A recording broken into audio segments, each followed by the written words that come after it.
La sombra perpetua de Waverly Hills. Pocos lugares en el mundo respiran el horror con la misma intensidad que el sanatorio de Waverly Hills. Enclavado en las colinas de Kentucky, este gigante de piedra no es solo un edificio abandonado, es un mausoleo de almas, un eco perpetuo de un sufrimiento inimaginable.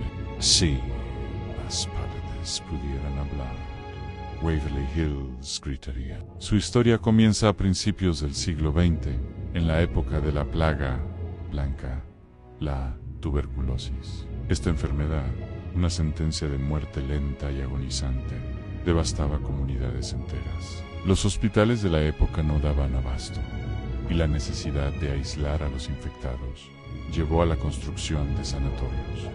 Waverly Hills fue uno de ellos, inaugurado en 1910 y expandiéndose rápidamente. Los tratamientos eran primitivos, a menudo ineficaces y brutalmente invasivos. La exposición al aire fresco y la buena alimentación eran lo básico, pero en casos avanzados se recurría a lobotomías, toracoplastías o incluso la implantación de globos en los pulmones para intentar expandirlo.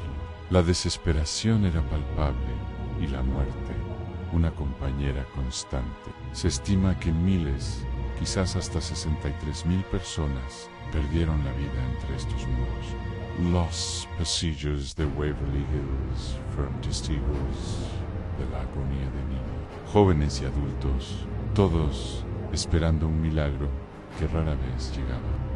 La morgue estaba siempre ocupada y los cadáveres debían ser retirados discretamente para no minar la moral de los pacientes, para evitar que la vista de los cuerpos en fila afectara a los internos.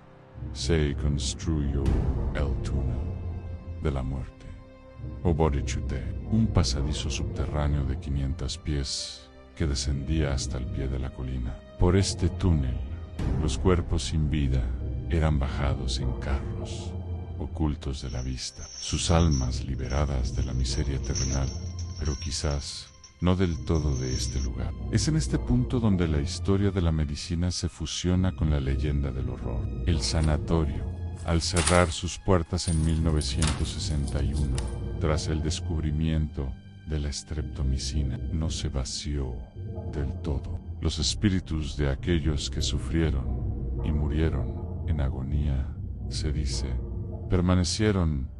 Hay innumerables testimonios, apariciones fantasmales de niños jugando en los pasillos, figuras sombrías asomándose desde las ventanas y el lamento constante de una enfermera en la habitación 502. Se cuenta que en esa habitación 2 enfermeras se quitaron la vida, una de ellas presuntamente ahorcada y la otra al saltar desde la ventana.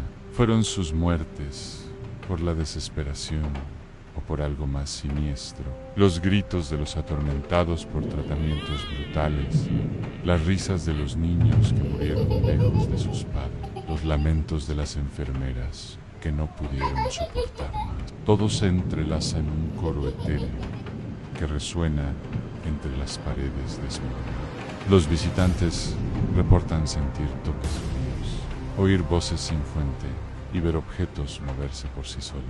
Waverly Hills no es solo un edificio, es un portal, un lugar donde el velo entre nuestro mundo y el de los que ya no están parece más delgado. Un recordatorio macabro de la fragilidad de la vida y del poder duradero del sufrimiento. ¿Te atreverías a pasar una noche en Waverly Hills? Porque incluso en el silencio se puede escuchar la respiración de sus antiguos habitantes esperando.